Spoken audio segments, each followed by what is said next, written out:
পঞ্চম শ্রেণীর শিক্ষার্থীরা, আজকে আমরা তোমাদের গণিত পৃষ্ঠা 73 চ্যাপ্টার 5। তো এখানে দেখো 1 নম্বরে উপর নিচে হিসাব করি 4টা অঙ্ক সমাধান করব আমরা। এখানে 2টা যোগ 2টা বিয়োগ, দশমিকের যোগ বিয়োগ আর কি। তো এখানে দেখো আগের মতো আমরা করব। তোমরা মনে করবে দশমিক নাই, হ্যাঁ এভাবে করবা। দেখো 8 আর 2 কত 10, 10-এর শূন্য বসাবে এখানে, হ্যাঁ। হাতে আছে কত 1, হাতে যে এক আছে সাথে রেখে 8, 8 আর 2 হচ্ছে 10, 10-এর শূন্য, হাতে কত আছে 1, হাতে যে এক আছে 6 রেখে 7। এখন কয় ঘরের পর দশমিক 2 ঘর, তাই 2 ঘরের পর দশমিক দিয়ে দিবা, শেষ। সমাধান শেষ 1 নম্বরটা। পরেরটা দেখো 9 রেখে কত 10, 10-এর শূন্য, হাতে কত 1, হাতে যে এক আছে সাথে রেখে 8, 8 4 কত 12, 12 2 বসাইবা, হাতে কত 1, হাতে যে এক আছে 3 রেখে 4, 4 রেখে কত 5, আর 5 আর 3 8, কয় ঘরের পর দশমিক 3 ঘর, তাহলে 3 ঘরের পর দশমিক দিয়ে দিবা, তাহলে 8.520 শেষ।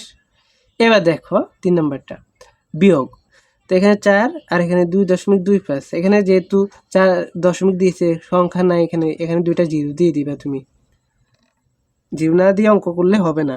তো দেখো 5 আছে 10 হবে কত হলে 5 হলে, হাতে আছে 1, হাতে যে এক আছে 2 রেখে 3, 3 আছে 10 হবে কত হলে, শূন্যকে মনে মনে 10 ধরতে হবে যখন উপরে থাকবে, 7 হলে, হাতে কত 1, হাতে যে এক আছে 2 রেখে 3, 3 আছে 4 হবে 1 হলে, 2 ঘরের পর দশমিক, তাহলে 1.75, এটা হচ্ছে অ্যান্সার।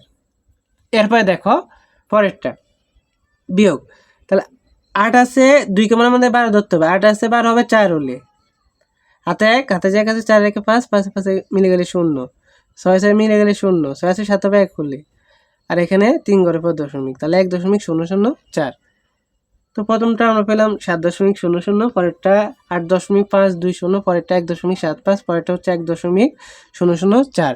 তো আশা করি সবাই অঙ্কগুলো ভালো করে বুঝতে পেরেছো।